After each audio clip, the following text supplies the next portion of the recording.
Վերջին շրջանում մարդկանց առավել հետաքրքրել են Երևանի քաղաքապետի 3 թեկնածուները, խորհրդարանական ընտրությունների մի քանի հերոսները եւ մի քիչ էլ Ամերիկայի նախագահը։ Եվ այսպես.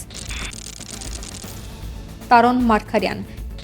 Երևանի ներկայիս ու հավանաբար նաև հաջորդ քաղաքապետը Գելափի տվյալներով վայելում է քաղաքացիների 60%-ի համակրանքը։ Սիրված վարչապետ Անդրանիկ Մարգարյանի սիրված որդին խորհրդարանական ընտրություններում կարողացավ բացառիկ քանակի ձայներ ստանալ թե իր կուսակցության եւ թե իր հովանավորյալների համար։ Իշխանական մի քանի ձախողակներ չկարողացան մարսել նրա թիմի հաջողությունները եւ իրենց պատվիրված հոդվածներով ու մեդիա կսմիթներով փորձեցին վնասել նրան, սակայն շները հաչեցին, իսկ Մարգարյանի քարավանը շարունակեց իր հաղթական ուղին, բարեկարգելով ու զարգացնելով Երևանը համաչափ կառավարման իր մոտեցմամբ։ Զարուհի Փոստանջյան Այս անվախ ու անկոտրում կինը կորցրեց իր 10-ամյա չարչարանքով աճեցրած ժառանգությունը, սակայն չհանձնվեց եւ որոշեց Ծիրանիով ներկել ոչ միայն իր հագուստները, այլև ողջ երկիրը։ Երկիր Ծիրանի տարօրինակ անունով կուսակցություն հիմնելով, Երևանի քաղաքապետ դառնալու հայտ ներկայացնելով, Նիկոլ Փաշինյանի առաջարկները մերժելով եւ Գալուստ Սահակյանից մի հատիկ դրոշ խնդրելով, նա դարձավ ձանձրալի դարձող հետընտրական քաղաքական կյանքի ամենակննարկված եւ ամենագունեղ կինը։ Նիկոլ Փաշինյան Կոմասի սորո, կոմարակս մորո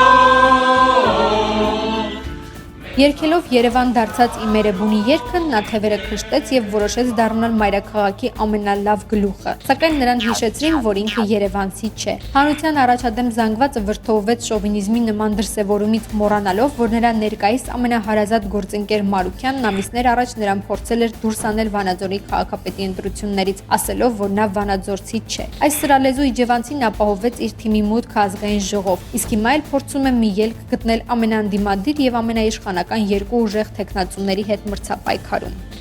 Արտակ Սարգսյան Ձեզ նմանները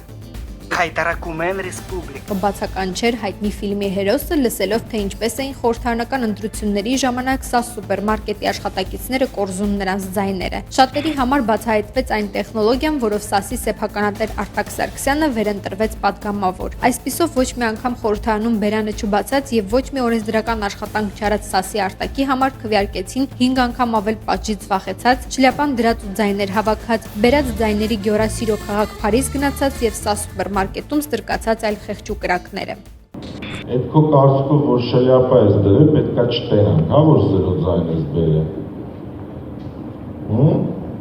Ի՞նչ ես բերել ձայն։ Քանի տարեկան ես։ 19-ը, դա անչափահաս չես, այսինքն ունես ընկերներ, ունես ծանոթներ, բարեկամներ։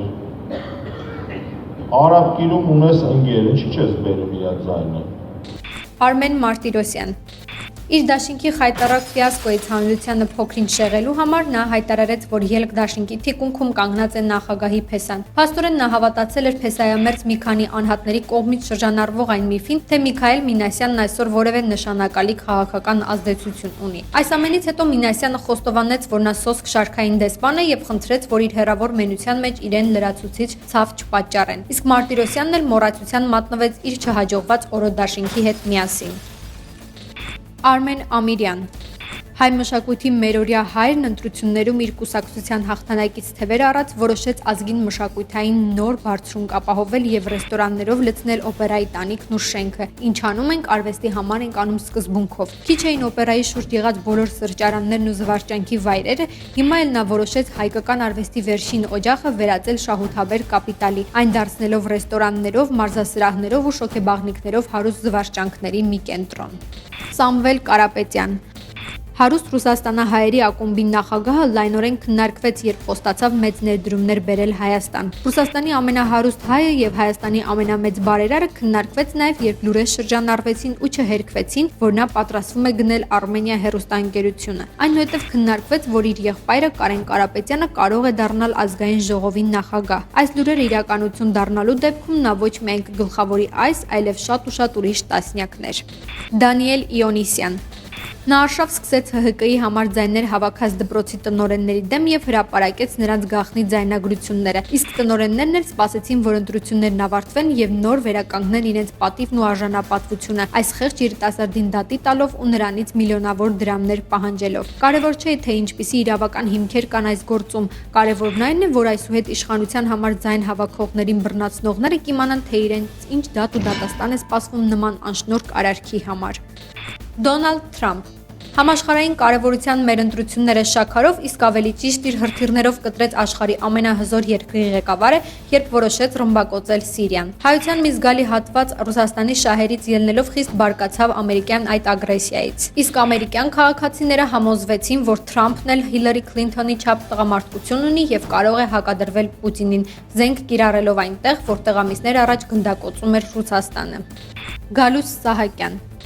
Նա ընտրություններից հետո 1-2 հարցազրույց տվեց եւ անմիջապես հայտնվեց ամենակննարկվածների կողքին։ Նա հորդորեց իրեն չտեսնել ազգային ժողովի նախագահ, այլ տեսնել որպես պարզապես Գալուս Սահակյան։ Նա նաեւ հայտնեց, որ կդառնա սովորական падգամավոր, բայց չի լինի սովորական։ Մի խոսքով հանրությունը դարձյալ խառն ու անմեկնելի մտքի գոհարներ ստացավ մաեստրոից եւ դարձյալ հնարավորություն ունեցավ փարատել խորհրդարանական ընտրությունների արդյունքներից առաջացած իր հերթական տխրությունը։